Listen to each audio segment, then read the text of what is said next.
Mike, FRAXA has always funded a variety of research tackling Fragile X from multiple positions. Looking at the current research grants, can you explain to us how the research is prioritized? At the absolute top of the pyramid, we have these kinds of definitive treatments for Fragile X, something that's a cure or very close to it.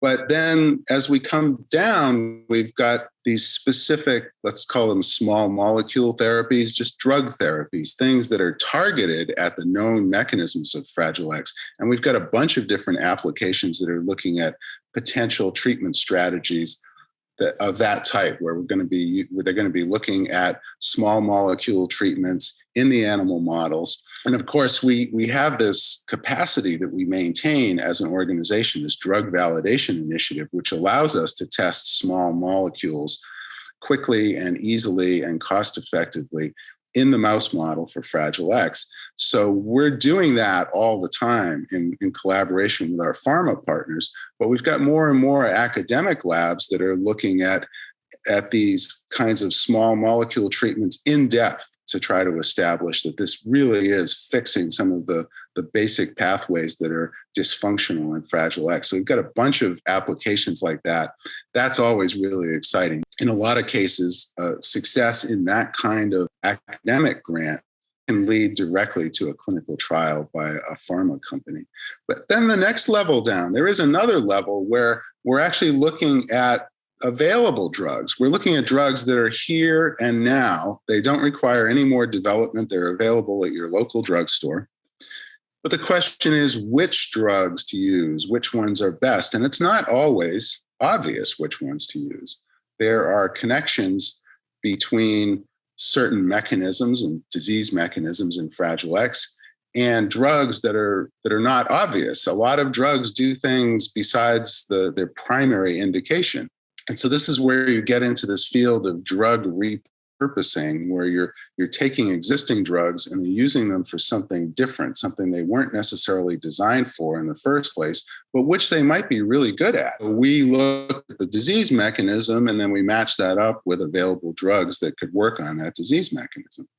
But there are much more sophisticated approaches nowadays using artificial intelligence and machine learning and natural language processing. And basically, these AI companies that are involved in drug repurposing can set their little computer bots and unleash them on the internet and go and read the entire world medical literature and try to make connections that no human being could make. And they can look for connections between Fragile X and other conditions, and then look for connections with drugs that work on those mechanisms as a way of coming up with repurposing candidates that we never would have imagined. And a great example of that is the Helix study, which is about to start. One of the primary hits in the Helix repurposing predictions was Solindac, which is an old non-steroidal anti-inflammatory drug. It was sold under the trade name Clinaril. And it's a drug that's largely been forgotten, but it's still available.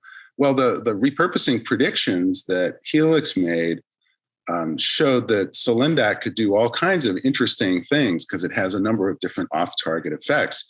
But you still have to do the reality check. You still have to test it in the animal models, which we were able to do, and it worked quite well.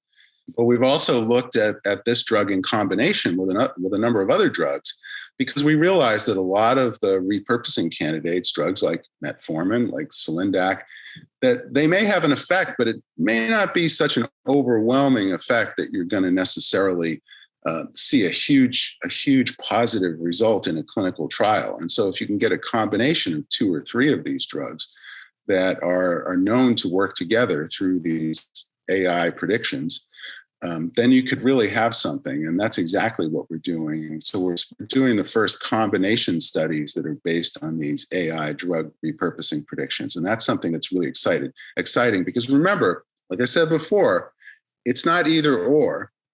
It's not we have a definitive treatment or we have a new drug treatment or we have a repurposing treatment. We can have all of those things mixed and matched in a personalized medicine kind of way. And I think that's what we're heading for.